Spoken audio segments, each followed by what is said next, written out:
Tony, makinig ka sa akin. Oo. Naiintindihan kita. Naiintindihan mo ko, di ba? Konti. Okay. So, yung mga salita namin, naiintindihan mo, tumatawa ka, smile ka, sumisimangot ka. Di ba? Kita namin eh. Di ba? And we will be reminding you. Remind namin ikaw. Pag ikaw, hindi sabi totoo dito, ikaw, contempt, kulong dito. Ha? Yan. Okay. Naiintindihan mo. Huwag mo na kami pahirapan para mabubilis yung communication. Ms. Ong, you said before that kilala niyo po si Ms. Guo. Tama po ba? Yes po, Mr. Chair. And in what capacity po yan, Ms. Ong? Nakilala ko lang po siya dahil kay Wesley Go po. Si Wesley Guo is supposedly your boyfriend po. Tama po, Mr. Chair? Yes po, Mr. Chair. And you met Wesley Guo how po? Somewhere in Binondo po. In Binondo po. Pero si Wesley Guo, the brother of Alice Guo, Mr. Chair, may I direct my question to Ms. Alice Guo. You mentioned po you lived in Tarlac for most of your life po. Tama po ba? Yes po, Mr. Chair. So, from age 0 to, you claim to be 38 po, no, Ms. Guo? From 0 to 38, talagang residence po ninyo is Tarlac? Yes po. Have you at any point in time found yourself in Binondo? Binondo, never naman po ako tumira sa Binondo. Never tumira, but you visited Binondo po ba? Yes po. For what purpose po kaya yan? Minsan mamasyal, minsan may bibilhin. Opo. Okay, so from there, would you have an idea of the circumstances surrounding the meeting of Ms. Ong and your brother, si Wesley? Sorry po, one more time po. May idea po kayo kung paano nakilala si Wesley, si Ms. Ong? Wala po, Mr. Chair. So sariling lakad niya po yun yung sa Binondo and then they met? Yes po. Okay. Direct my questions again to Ms. Ong. So you say you're in a relationship with Wesley. Ano po yung birthday ni Wesley Guo? February 23. Feb 23? Yes po. That would peg him, what year po? 1990, wait, bilangin ko lang po. Mr. Chair, do we have anyone who can confirm the date? Because my data says otherwise. I think, perhaps, Mr. Chair, I can ask the Bureau of Immigration. They might have the documents po. No? Mr. Chair, directing my question to the Bureau of Immigration, anong birthday po ni Mr. Wesley Guo based on his Philippine passport?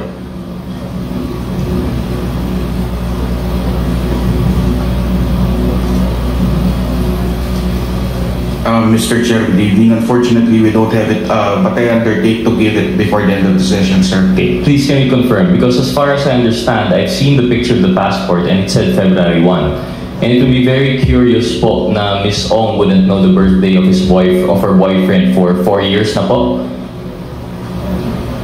Tama po. But we'll confirm it later po naman, no? We don't have the data. Would you know po kung anong schools pinuntahan ni Wesley Guo?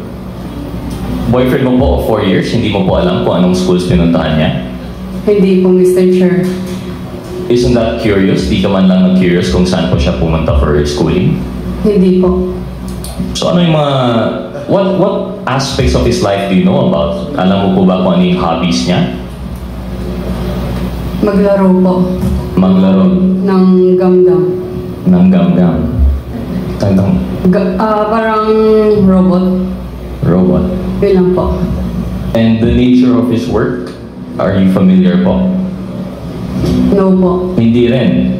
So, as supposedly a couple from 2020 or 2021, hindi mo po alam yung school niya, hindi mo po alam yung interest niya, and I'm pretty sure hindi mo alam yung birthday niya. So, that's what I'm trying to point out here, Mr. Chair. I do not believe in the story that Ms. Guo and Ms. Ong know each other through the brother. In fact, I believe the matrix more in which what binds them is their work relation through Mr. Duan Renwu and Mr. Xiang Jie. And in fact, if there's anything that I would change to the matrix, I would say that dapat si Duan Renwu and si Xiang Jie should be in the middle between the two because he's the link that binds. Because, Mr. Chair, I'd like to ask again, Between the two, between Baofu, which I think, Ms. Guo, ano po yung relation po natin sa Baofu? Your Honor, after po ako nag-divest, wala na po kami relationship. Oh, but prior po, you were an incorporator. Prior po, Baofu, landowner. Okay, landowner po tayo. So, Baofu, may link po tayo kay Ms. Guo. Kay Ms. Ong naman, admittedly, incorporator ng LS99 through Mr. Duan Renwu. So we see, ito na po yung sinasabi ng matrix na parallel operation. We have here two owners of yung supposedly yung land-owning corporation, which will eventually lend to the POGO, of which they're still actually a part of. Yung si Mr. Duan Renwu, if I remember, is ninong po ni Ms. Ong. Is that correct, Ms. Ong? Yes po, Mr. Chair. And admittedly, si Mr. Duan Renwu, kilala rin po ni Ms. Guo. Is that correct, Ms. Guo? Your Honor, nakilala ko po siya through Cassie Lee. Through Cassie, allegedly. You met Cassie through the boyfriend na hindi niya nga mabanggit kung anong school or anong birthday. So, but admittedly, you know si Mr. Duan Renwu, who you were seen together abroad when you escaped the Philippines. Is that correct, Mr. Chair? Mr. Chair, na-met ko po siya nung sinama po ni Cassie sa amin. Oh, pero kasama po ninyo abroad. Indonesia po ba yan or Malaysia? Hindi po kasama. Na-met ko lang po siya dahil sinama po ni Cassie. Tayo doon.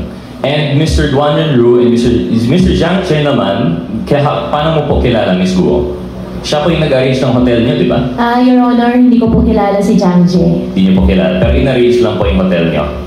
Hindi po siya nag-arrange ng hotel namin. Hindi ko po siya kilala. Hindi niyo po kilala. Okay, we'll come back to that. So, si Mr. Duan Renwu and si Xiang Chen, na president of LS99, dito po natin nakikita in parallel po yung nangyayari sa kanila. And why I find it hard to believe, for example, yung kwento ni Ms. Ong na kilala niya si Ms. Guo through the boyfriend, di naman lang masubstantiate.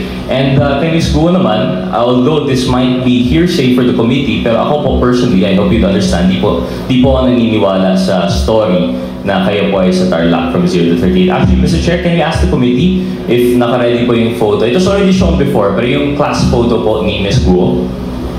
Secretariat?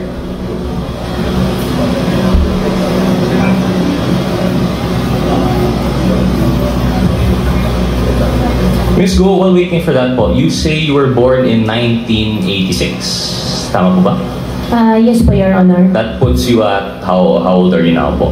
38. 38. And at the time, naalala niyo po yung picture po, no, na na-present last time. But you claim na di niyo po yun... Ano po picture, Your Your Honor? right. Yung picture, class picture niyo po. I invoke my right. You invoked your right. Pwede mo naman sabihin na hindi ikaw yun, di ba? Your Honor, I hope you understand, sa sobrang dami na pong kaso na nasampahan po ngayon sa court, kaya anything po na isasagot ko po dito sa inyo, my views against me po. Opo. Well, I think that's why I have a tendency not to believe you po. Kasi kung talagang hindi ikaw yan, I think you would have said that's not you. But instead, you invoked your right to self-incrimination. And why do I not believe that? I can identify two of the people behind you. Magka-batch po tayo, Ms. Guo. I know what year this was taken. And they have a description of you. Nung pumasok ka po sa Grace, napaka-thick po ng accent ninyo, Mandarin lang ang kaya niyong salita. But you were very friendly and you were very makulit. And that's why they had a hard time to forget you, even though hanggang grade 3 ka lang daw po doon. Now I know, like I said, that's hearsay as far as the committee is concerned kasi hindi naman nandito yung may personal knowledge doon. But when I was talking to that person with personal knowledge, na-convinced naman po ako and they've identified you. In fact, if you were 38 and this picture was 2001, you would have been 13, 14 po ba? Eh, kasing age mo naman yung mga 19, these people were born 91, 92. Ka-size mo naman po, I don't think you're that much older than them. And that's why I really don't buy that story that you were born in 1986. And I don't buy the story that this is not you. In fact, they called you Ping. Ping po yung nickname nyo dito. But anyway, that's just to prove the point po, no? But what does that say about the testimony here before us? Thank you, Comsec, for the picture. We have a Latin maxim po, no? Falsus in uno, falsus in omnibus. When you're false in one thing, it's false in everything. So this puts into light every statement that you have made. Of course, aside from the statements made regarding the right against self-incrimination. But if we're talking po about everything she said, that she was in Tarlac for 30 years, that all of her life, or the fact po that she was not the person in the Bamban resolution, this is going to be your testimony versus documentary evidence. Yung Bamban resolution number 185 series of 2020 citing you as the applicant for Hongsheng Gaming. Ano po yung sagot mo doon? You said you have no recollection at all kung paano na nasama yung pangalan po ninyo. Tama po ba yan, Mr. Chair? Mr. Chair, all related Hongsheng, Baofu, I invoke my right against self-incrimination po. Okay. And this proves it even more. If you can't relate to us how you're related to the resto, then I guess the document stands po na may kinalaman po kayo sa Hongsheng. Another thing po, you claim na walang Filipinos involved sa escape. How do we know that we can take that for granted? Kasi, yun nga, as far as we're concerned, false in one, false in all. And then, of course, the allegations that 3.2 billion was transferred to Hongsheng through the partners mentioned earlier. And it's parallel also because I remember, if I'm not mistaken, Chair Dan Fernandez mentioned there was also a similar transfer going on between Mr. Duan Ren Wu and Ms. Cassandra Ong. So, we see nga po na talagang, I think, may basis yung matrix, talagang parallel yung operations. And I think that's as much as we can get from them. Baofu and Hongsheng versus Lucky South 99 and Whirlwind are two sides of the same coin. They're parallel operations held by a consistent cast of characters, and now that the Quadcom is digging deeper, we're now moving up the ladder. Unfortunately, I don't think we'll be able to get anything more from Ms. Ong and Ms. Guo, given that they have cases and they have repeatedly cited their right. They've repeatedly invoked their right against self-incrimination. So I think we have no choice but to move on with the matrix. So with that, Mr. Chair, I'll be asking my questions to Mr. Yang. Yeah, but before that, Your Honor, let me ask the lawyer of Ms. Alice Go.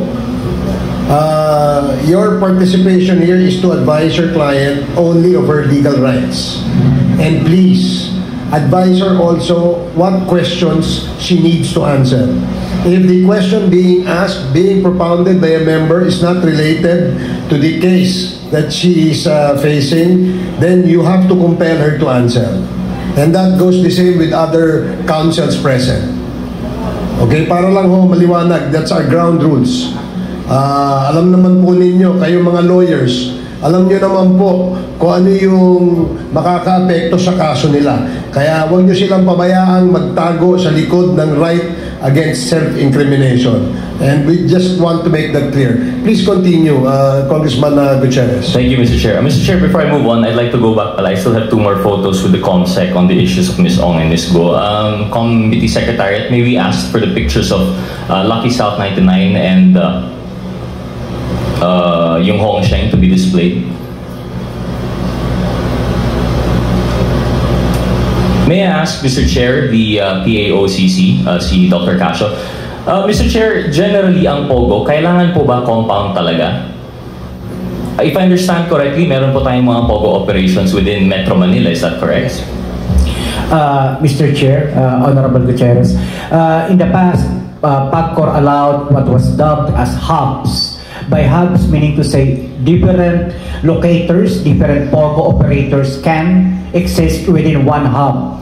But if I do recall, the only hubs that were ever licensed by PAGCOR were the one in Clark, Sun Valley, which was raided by the ACG and PAOK on May of last year. The second one was, if I am not mistaken, the one in Bamban, no? Baofu. And the last one is the last remaining hub that's winding down, yung sa, ano po, yung dito po sa Island Cove, Cavite. So generally, Mr. Chair, ang POGO, it doesn't necessarily have to be a hub. They can operate, parang BPO lang po siya. Sometimes they rent a floor lang po, tama po ba? Yes, sir. They can rent as small a space as 300 square meters. Thank you, Mr. Chair, for clarifying. So para lang alam ng ating mga kababayan, kasi nabanggit po ng PAGCOR, meron pong 240 plus na nabanggit ng mga POGO. Baka iniisip po nila lahat yung POGO hub. But it seems to be only the big operators are the POGO hubs. It's, for example, yung sa Baofu and sa Lucky South 99. Kaya nga po parang parallel because amongst all the POGOs, sila lang po yung ganito. Sila lang po yung may hub. And it seems to indicate na they have the same modus operandi and they have the same intention to include mga love scam, mga cryptocurrency scamming, and other related crimes. Kasi hindi naman po yan magagawa sa 300 square meter na office building po, no? So I think this is just another point of parallelism between the two. And then one more thing, Mr. Chair, Committee Secretary, yung next picture po, please, yung mansion. Ms. Ong, Mr. Chair, is this image familiar to you po? Yes po, Mr. Chair. Can you explain to us ano po yung nakikita natin sa picture? Nakita mo naman po, is that your house? Yes po, Mr. Chair. Ito yung mansion po ninyo sa Pora? Opo. Mr. Chair, for everyone to see, can we have the picture again?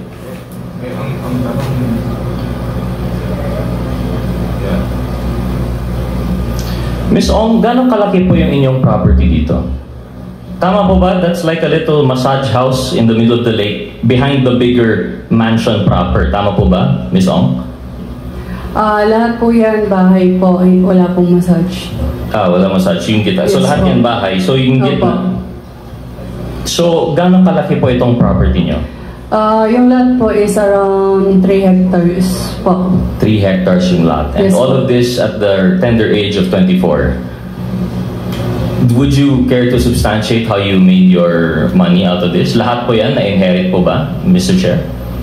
Mr. Chair, I invoke my right. You invoke your right. Pasensya na po Of course. kasi meron pong kinasa sa akin. Kasi nga po, kahit yung reasoning na binigay mo last time na 35 million per month, hindi rin yun tama eh.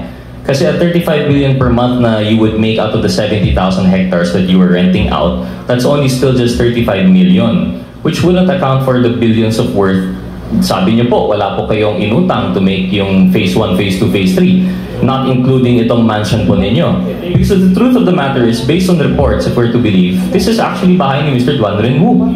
Hindi naman po ito sa'yo. You're going to invoke your right or you're going to deny it, that's fine, Ms. Ong. But I'm just presenting it for the facts that the unbelievable story of rags to riches at 24 through inheritance from your mom, based on nothing more than the right connections at the right time, parang sobrang unbelievable po. We are more inclined to believe these parallel operations in which at the center is Duan Ren Wu and everyone else going up. So with that, Mr. Chair, I'll conclude na po yung kay Ms. Ong, kay Ms. Wu. I'd like to go on po as we go up with the ladder kay Mr. Yang. Thank you, Committee Secretary, for the picture. Mr. Chair, I just have a question, just out of curiosity, if I may. With the indulgence of Congressman. With the indulgence of Congressman Gutierrez. Comsec, pwede mo ba maibalik ulit yung bahay ni Ms. Cassie Ong?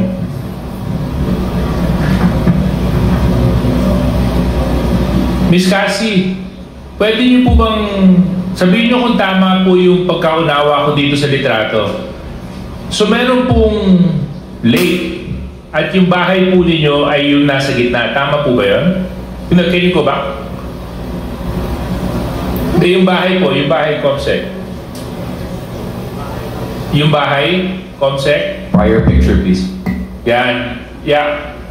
Excuse me. Yes? Yes po. Yes po, Mr. Chair. So yung bahay po, ano po yung nasa gitna ng lake? Bahay po. Tapos ito pong nandito sa may bandang baba. Bahay din po, Mr. Chair. Also, you have a house within a house? At tapos yung nandun po sa ibabaw niya na parang kulay puti na I don't know how you describe it. Parang, ano ba yan? Is that also a body of water? Garden po yan, Mr. Chair. Garden. Okay. Yeah, itong lake po ito is man-made or natural? Can I consult my lawyer po? No, it's actually Man Lake po, Mr. Chair. Huh? Man Lake po. Man-made. Man-made. Gano'ng kalalim po yung lake? Hindi ko po sure, Mr. Chair. Thank you very much. I'm just trying to figure out kasi yung figures na binanggit ni Kong Rods. At medyo kinakwenta ko po kung magkano aabutin to kasi kung man-made po yan, Chairman, at saka kung gaano kalalim at yung lawak, tapos nice to live there, Thank you very much, Mr. Chair. Okay, please proceed. Thank you, Mr. Chair, and I agree with the good Deputy Speaker. Kaya nga po yung punto na natin doon, yung 35 million nga, kulang na po yun for phase 1, 2, and 3 of Whirlwind. Paano pa kaya yung 3-hectare lot with mansion na pinakita po natin? But anyway, the bright side to this, with the efforts of the Quadcom, I believe the proper cases have been filed against the parties. So we can leave po yung parallel operations on the ground. Doon na lang po yun. We leave it to our good partners and service executive branch. But yeah, moving on, Mr. Chair, I'd like to ask now si Mr. Tony Yang. So, Mr. Yang, magandang gabi po.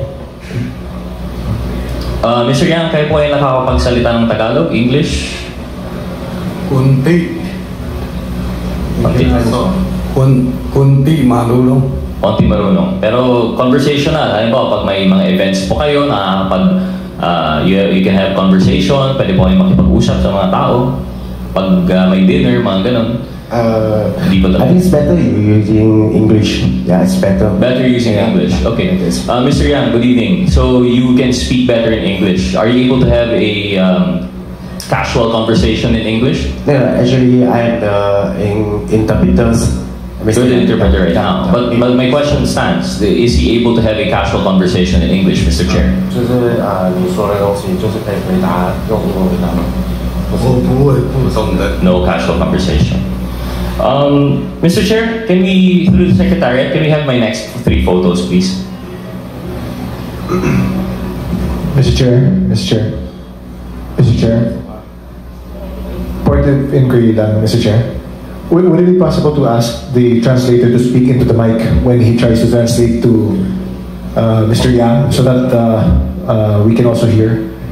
Okay, thank you. Okay, sure. Thank you. Thank you, Mr. Chair. Please proceed. Thank you, Mr. Chair. The first photo, please. Yung una. Is that the first? Okay.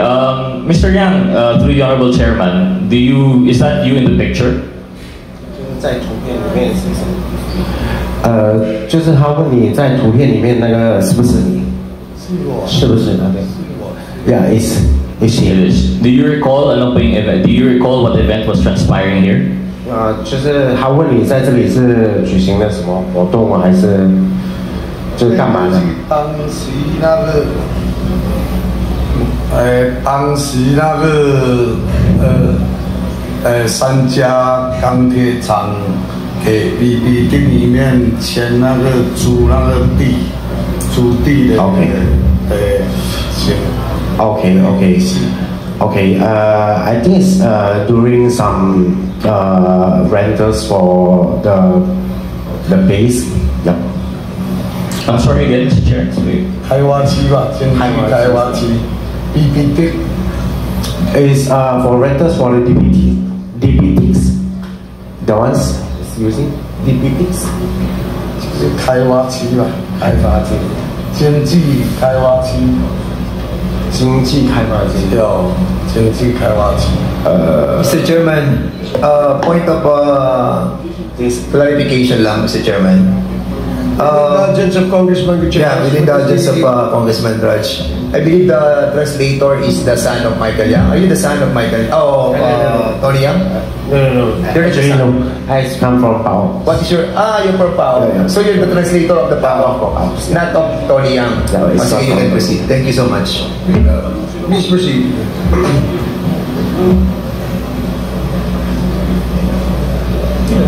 Thank you, Mr. Chair. Thank you, Chair Dan. Can we proceed?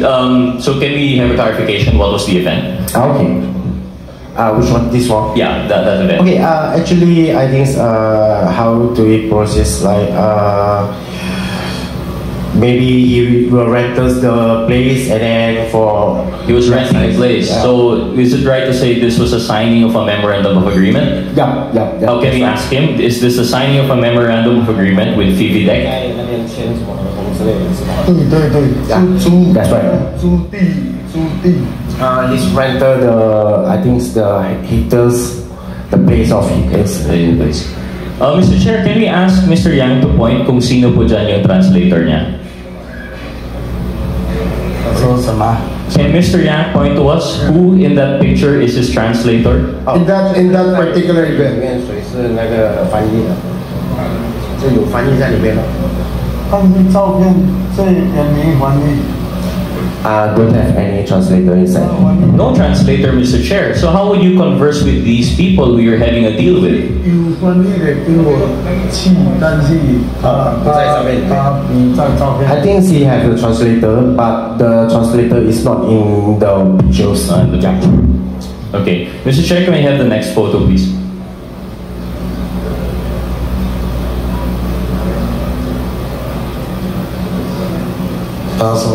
Mr. Chair, we have here a picture of a private meeting of Mr. Yang and the ex-PNP chief. Can you point to us, Mr. Yang, of sino po dito, who here is your translator? Okay. 他就是问你，在这里面哪一个是你的翻译？这里面也没有我的翻译。Yeah, it's not inside the pictures. Don't have any. But we have a translator in that meeting. Yeah. No, but does he have a translator during the meeting? He have a translator, but the translator is not in the pictures. Yeah. Okay. Next picture, please. I believe this is an event in CDO. Mr. Yang, do you recall this event? 就是这个的话，你是参加什么活动还是什么的？孩子。这张应该是那个，我也忘记了，应该是在甲该参加一个那个活动，我们那个会。 我们商会里面我一起去。Okay. But I think it's already long time ago, and then he's not remember well, and then yeah, it's okay. Thank you, Mr. Chair. To refresh yourself, this is, I don't know how you could forget this. This is a dinner with the president in CDO. Can you point, Mr. Yang, who is your translator in this photo? Okay, 就是他想让你指一下哪一个是你的翻译。 Mr. Chair, this is not a post photo. There was no opportunity siguro for the translator to be told to step aside. You could be seen you're having dinner. This is very conversational. Surely your translator must be here, Mr. Yang. I didn't see the translator. No translator.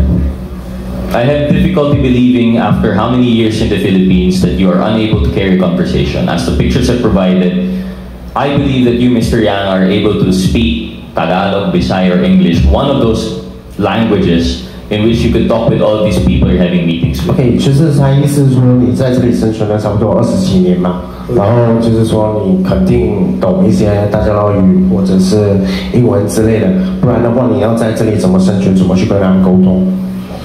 就是那个一般的，就是可得以这个听会听，有些说就是说不准。Okay, I think he explained it. He can just listen some Tagalog, but just Kontilan, and then maybe if he want to speak, just Kontilan too. Yeah, but for hearings, it's okay for that. Yeah, maybe he will understand it. Thank you, Mr. Chair. We have no way to prove that so we'll just take what he said for granted, but I just wanted on the record that these photos show no translators on. And before I proceed with my questions of Mr. Yang, I'd just like to inform Ms. Ong that your boyfriend's birthday is February 7. You might want to remember your boyfriend of 4 years, yung birthday niya, Feb 7. Malapit po sa Valentine's. So, Mr. Chair, proceeding back again with Mr. Yang. So, inaamin nyo, you admit that you are a Chinese citizen hailing from the Fujian province. 他问你是中国籍的，是福建，你的家乡在福建是吧？是。Yes. And you, Mr. Yang, you are brothers with Yang Hongming, also known as Michael Yang. 就是你是杨洪明的哥哥和 Michael Yang 的哥哥是吧？兄弟。是。Yeah, right. And you are also brothers with Yang Hongjiang, is that correct? 就是杨洪江也是你的兄弟是吗？对。Yes, right. Mr. Chair, can Mr. Yang tell us where his brothers are now? 就是他问你，就是说问你的兄弟都在哪里？现在目前是在哪里？我上就是听他们说，杨洪英说是在泰国，他有一天就是我跟杨宏明都没有联系，有一天他有打电话过来问我这边怎么问我，就是打电话过来嘛。我问他在哪里，他说他在泰国。在泰国是吧？哦，在泰国，好像是在泰国。Okay, maybe in Thailand, and then when some days the brother is calling him and then ask for, yeah, maybe for how is good or anything, and then he say he's in Thailand, the times. So, Mr. Chair, you're still in close contact with your brothers. This is both Michael Yang and Hong Jiang. 你还有跟他们保持很亲密的联系吗？没有，我一起来菲律宾，我就跟杨宏明都，跟杨宏明都没什么联系。Okay, actually when he in Philippines here, after in Philippines, and then I think the relations is not good, and then it's less for text. Yeah.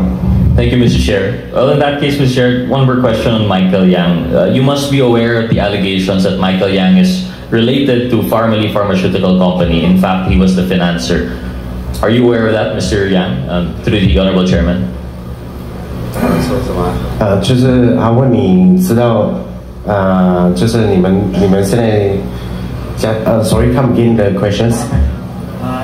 Is he aware that his brother Michael Yang is connected Pharmaly? Oh, it's connected. Okay. 就是他问你现在Michael Yang还有继续跟你们家人保持联系，还是怎么样的？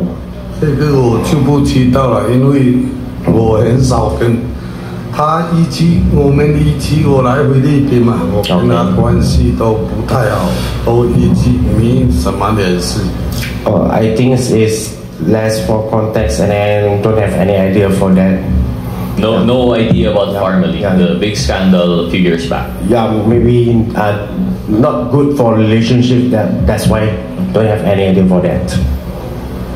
I'm sorry, Mr. Chair, can we ask Mr. Yang, the relationship soured after he left the Philippines. What year would that be? 就是他问你什么时候 in Philippines? What year then? When did their relationship got bad? Oh, okay, in which year? 就是他问你就是在什么时候开始对就是跟你的兄弟的关系没那么好，就什么时候开始的？应该在2003、03或04年。I think it's around in the 2003 or 2004 the times. Mr. Chair, sorry, to clarify, my question was when did his brother leave the Philippines and when was that the relationship soured? Because if I understand the testimony earlier, ang sabi niyo po, what he said was that his relationship soured when the brother left the Philippines. Okay, no, okay. Sorry, so maybe you can ask Mr. Yang, when did Michael Yang leave the Philippines? When the Michael Yang is in, 就是他问你 Michael Yang 是什么时候过来菲律宾的？他比我早过来，但是我也不知道他什么时候过来。比我早有4-5年还是。Okay, I think it's before then the brothers is in Philippines, but it's not remember well when Michael Yang is arrived in Philippines here. Sorry, the question wasn't arrived, but maybe it's very difficult na. Just. We have a language translator. Yeah, I think so. Mr. Chair, if I may, I was informed that the official translator of the House has arrived, Miss Caroline. So she's a Filipino-Chinese. I guess the conversation, the interpretation will be much better. So she's the new interpreter. I was informed by the Secretariat, Mr. Chair, that she is the officially designated translator of the Quadcom for this purpose. Okay. I was hoping that she could help us translate what the translator is saying. Thank you for coming here. Chairman, Mr. Chairman. Yes, Congressman. I think Tori understand what we're talking about. You laugh. Now we don't understand. Hindi, hindi ko Okay, po Mr. Chairman, before we proceed, may I ask Attorney Casio, I hope you, with the indulgence of our members, no? Attorney, Dr. Casio, your group apprehended Tony Yang, am I right? This was a joint operation with the Yes, Bureau of I know. Immigration, Your Honor. But during the apprehension, you were talking with Tony Yang, am I correct? Not necessarily. The Bureau of Immigration agents read him his rights, Your Honor. So, nagkakausap sila? Narinig niya nag-uusap sila? Yes, sir. I was there. So, nakakapagsalita siya ng Tagalog? Naiintindihan niya Tagalog? Tumatango po siya. Yes, yes. So, we don't need to interpret anymore kung naiintindihan ni Tony yan. Ikaw, intindihan mo yung salita? Oo. Naiintindihan mo kasi sumasagot ka eh. Di ba kanina when we were talking, I noticed lang Tony Yang. Tony Yang, makinig ka. Makinig ka. Kasi kanina lang, may joke si si chairman and you laugh. 刚才我们都 alam mo, Tony, ako, artista ako I know who's acting or not Ha? Tony, makinig ka sa akin. Naiintindihan kita. Naiintindihan mo ko, di ba? Konti. Okay. So, yung mga salita namin, naiintindihan mo, tumatawa ka, smile ka, sumisimangot ka. Di ba? Kita namin Di ba? And we will be reminding you. Remind namin ikaw. Pag ikaw, hindi sabi totoo dito, ikaw, contempt, kulong dito. Ha? Yan. Okay. Naiintindihan mo. Huwag mo na kami pahirapan para mabubilis yung communication. Mr. Tony Yang, we're not here to pin you down. You just tell the truth. When we heard you talking in the Senate, I heard you. Naiintindihan mo Sinasabi mo lahat Sinasabi mo lahat. Open ka. So there's no more denying of trying to translate anything anymore. Huwag ka na mag-translator. Intindi mo lang, umuho ka lang hindi. Ask your lawyer, okay? Intindi? OK， 他们说你只要说出真相，然后其实你不用那个翻译来帮你翻译的，因为你能听得懂他们在说什么，所以你只要回答是还是不是，然后你可以问你的律师，这样就可以吗？我真的很多听不懂。There are a lot of things that I cannot understand. Kasi Tony, 21 years ka, 2001 ka pa dito.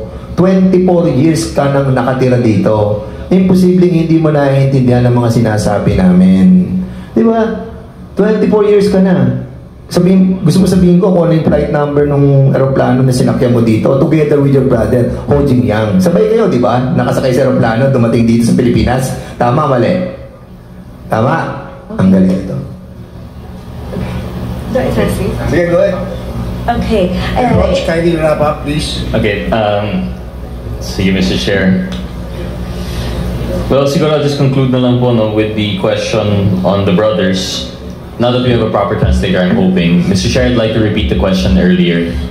Mr. Chair, Mr. Yang, your brother Michael Yang, what year did he leave the when did your relations sour with Michael Yang?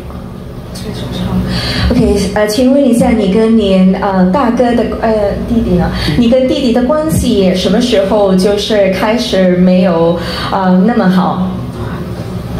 我们在我来菲律宾的，我哥来菲律宾的差不多3-4年，我们就很少。就关系都不太好。Okay, so I have come here to the Philippines for around 30 years, and from that time, our relationship is not that good already. 30 years, but you have businesses with your brothers Michael and Hong Chang, is that correct, Mr. Yang, Mr. Chair? 但是你跟你的兄弟有开业，这是对吗？开什么业？开业，跟他们一起开业。没有啊。没有开公司吗？没有，他们做他们的，我做我的。No, I don't have any partnership or company together with them. I only do my own business, and they do their own business. Can you explain to us your relation with Michael and Hong Chang in relation to the Yangtze group of companies? 能不能跟我们解释一下你跟您弟弟还有红场的关系？就是根据这个杨子的公司。杨什么？杨子。Yes, I believe there's Yangtze Group Trade Co., Yangtze River Economy United Development, Yangtze Pharmaceutical Group, Yangtze River International Group, HK Yangtze Group International, Yangtze River Pharmaceutical Group, Yangtze Rice Mill. I think you like the word Yangtze. 这个杨子的公司有很多集团，对吧？那不是吗？因为这些都是跟他们一起开业，对吧？不是。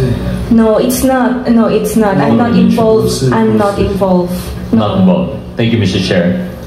Going back, Mr. Chair, to your birth certificate, you admitted that this was not authentic. OK， 关于你的出生证，你承认过，这个出生证不是真的，对吧？对。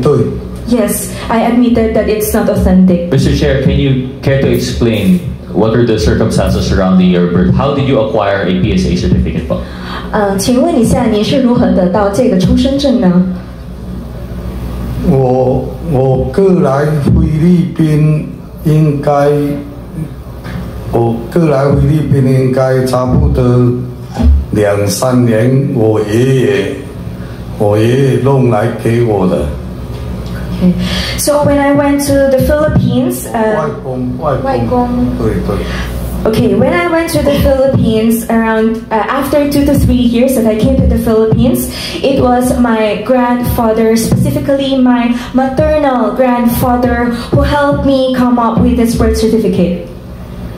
And you acquired this birth certificate to, I would assume, facilitate your purchase of businesses and land in the Philippines? 所以你有了这个出生证，就是为了对你开业比较方便，对吧？对。当时我爷爷给我说，就是给我做这个，我想他也给我说，以后就是可以长期在菲律宾发展，可以做那个申请营业执照，可以买房子这样。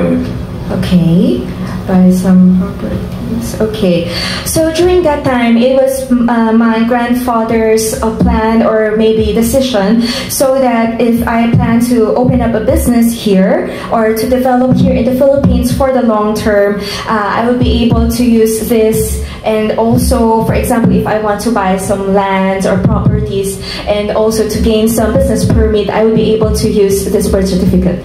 Mr. Chair, at the time that you acquired this PSA birth cert fraudulently, you were 34 years old, is that correct? 34. 当时你获得这个出生证，你是34岁，对吧？我也忘记了，反正我到卡家园差不多应该是大概3-4点，我爷爷弄给我，反正那么久了，我也大概应该是我去那边2-3年还是3-4年。Okay, so I have actually forgotten my exact age when I got that birth certificate. But what I know is that it was around 2 to 3 years that I came here to the Philippines that I was able to got that birth certificate. Yes, well, based on records, if it's to believe, you fraudulently acquired and registered your birth at the age of 34. So at that time, you were already of legal age, and your grandfather, your maternal grandfather, couldn't have coerced you. You acquired a fraudulent birth certificate of your own volition, Mr. Chair.